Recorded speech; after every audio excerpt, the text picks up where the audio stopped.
दोस्तों, हर तारीख के बदलने के साथ ही खबरें भी बढ़ती जा रही है। हर रोज कोई ना कोई ऐसी खबर आ जाती है जो कि इजराइल और हमास के बीच की लड़ाई को एक नई हवा दे देती है। इजराइल वैसे भी कुछ दिनों से शांत है। उसने हाल ही में हमास को कोई खास जवाब नहीं दिया है और ना ही कोई ऑफिशियल जानकारी लॉन्च की है। इन्हीं सारी चीजों को ध्यान में रखकर शायद हमास के समर्थक इजराइल को कमजोर समझ रहे हैं। अब तो हमास का समर्थन करने के लिए ईरान ने सामने से इजराइल पर मिसाइल दागना शुरू कर दी है। दोस्तों, यही नहीं, हाल ही की न्यूज के अनुसार इजराइल की एम्बेसी के पास कुछ धमाके हुए हैं और ये सब कहीं और नहीं बल्कि नई दिल्ली में स्थित इजराइल की एम्बेसी के पास हुआ है।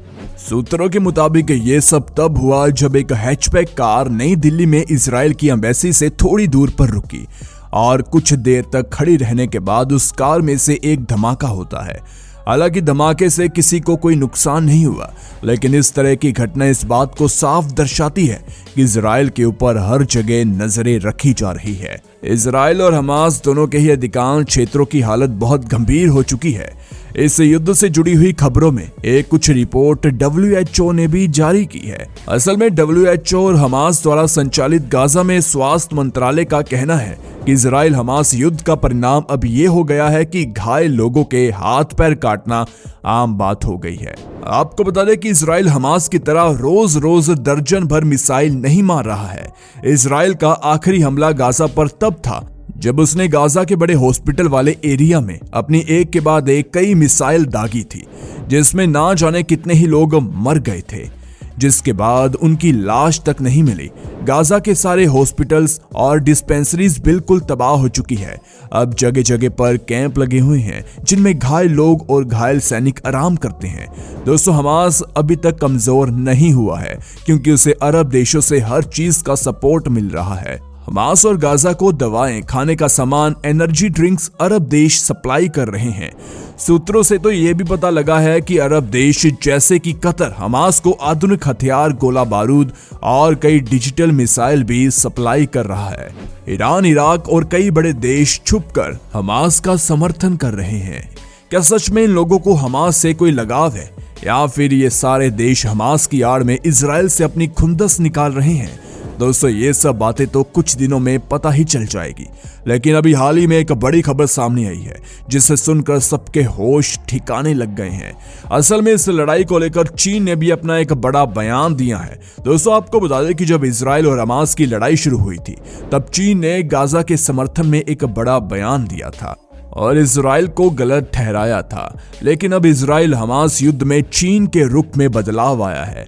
दरअसल चीन अभी तक फिलिस्तीन का समर्थन कर रहा था, लेकिन अब हाल ही में चीन ने इजराइल को यह भी कह दिया है कि इजराइल अपनी आत्मरक्षा में हमास को जवाब दे सकता है। हालांकि इसने पहले हमास के इजराइल पर बर्बर हमले की खुलकर निंदा भी नहीं की थी, लेकिन अब चीन ने स्वीकार किया है कि इजराइल को आत्मरक्षा का अधिकार है। बता दें कि इजराइल के विदेश मंत्री एली कोहेन ने सोमवार को चीन के विदेश मंत्री वैंग ये से टेलीफोन पर बात की। इस बातचीत के बाद चीन की सरकारी मीडिया ने वैंग ये के हवाले से ये बयान जारी किया।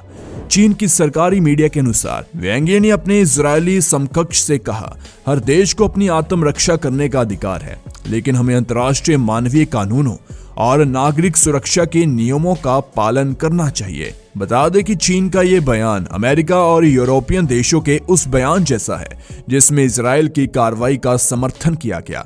गौरतलब है कि चीन के विदेश मंत्री का इजराइल को लेकर यह बयान ऐसे वक्त में सामने आया जब चीन के विदेश मंत्री अमेरिका किसी दौरे के लिए गए हुए थे। अब हमास समर्थकों का कहना है कि वहां जरूर अमेरिका ने चीन से इस विषय पर बातचीत की होगी और आपको तो पता ही होगा कि अमेरिका इस लड़ाई में पूरी तरह से इजराइल का सपोर्ट कर रहा है। बस इजराइल को एक बार अमेरिका से मदद के लिए कहना होगा और लड़ाई पल भर में कैसे बदल जाएगी किसी ने भी सोचा नहीं होगा। इसलिए शायद ईरान अब हमास का खुली तरह से समर्थन कर रहा है। चीन ने भी इजराइल का समर्थन करके अरब देशों से एक तरह की दुश्मनी ले ली है। लेकिन आपको बता दें कि कुछ खुफिया एजेंट से इस बात की जानकारी मिली है कि चीन और अमेरिका ने इजराइल से बातचीत के दौरान ये भी कहा है कि वो इस लड़ाई में अपने आप को अकेला ना समझे। अगर जरूरत पड़ी तो हम भी इस लड़ाई में सामने से तुम्हारा साथ देने के लिए तैयार है। अब आप खुद ही इस बात की गहराई को समझिए कि चीन और अमेरिका जैसी बड़ी ताकत ने इजराइल का इस लड़ाई में पूर्णतः समर्थन करने के लिए कहा है। लेकिन दोस्तों, कभी कभी इन बातों पर थोड़ा संदेह भी होता है, क्योंकि हो सकता है कि इस बात के पीछे भी कोई बड़ी राजनीति हो। इस लड़ाई में आए दिन कुछ न कुछ नया हो रहा है, इसीलिए दोनों देशों को हर तरह की परिस्थितियों के लिए तैयार रहना पड़ेगा। इन्हीं सब के चलते आपको एक और हैरान कर देने वाली एक बड़ी खबर बताते हैं। असल में चीन की तरह जापान ने भी कुछ ऐसा ही किया है। असल में जापान ने भी एक ऑफिशियल स्टेटमेंट के जरिए यह बात अपने सारे कर्मचारियों से कही है कि अगर किसी व्यक्ति ने हमास के किसी भी संगठन को किसी भी तरह की कोई फंडिंग दी तो टोक्यो सरकार उसकी संपत्ति जब्त कर लेगी। यह प्रतिबंध इस महीने की शुरुआत में संयुक्त राज्य अमेरिका द्वारा इसी तरह के उपायों की घोषणा के बाद लगाए गए हैं। टोक्यो ने इजराइल हमास युद्ध पर एक अच्छी राह पर चलने का प्रयास किया है, क्योंकि ये अपने निकटतम सहयोगी अमेरिका के साथ संबंधों और मध्य पूर्व में ऊर्जा आपूर्ति करने वाले भागीदारों के साथ संबंधों को संतुलित करने की कोशिश करता है। असल में जापान और अमेरिका के बीच एक तरह की बड़ी बिजनेस डील हुई है। अब जब जापान ने देखा कि अमेरिका इजराइल का साथ दे रहा है, तो जापान ने भी इजराइल को सपोर्ट करना जरूरी समझा।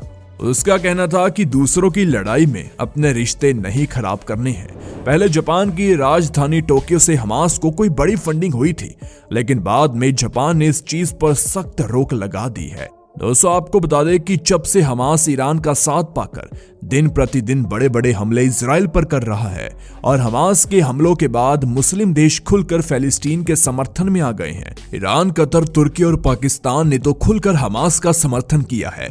वहीं सऊदी अरब ने सावधानी के साथ बयान जारी किया है। सऊदी अरब ने इजराइल और फिलिस्तीन के बीच द्विराष्ट्रीय सिद्धांत का भी जिक्र किया है, जिस पर ना तो अमेरिका सहमत है और ना ही इजराइल।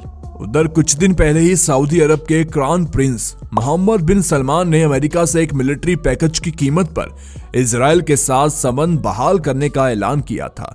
लेकिन अब इजराइल गाजा पट्टी में सैन्य कार्रवाई की तैयारी कर रहा है।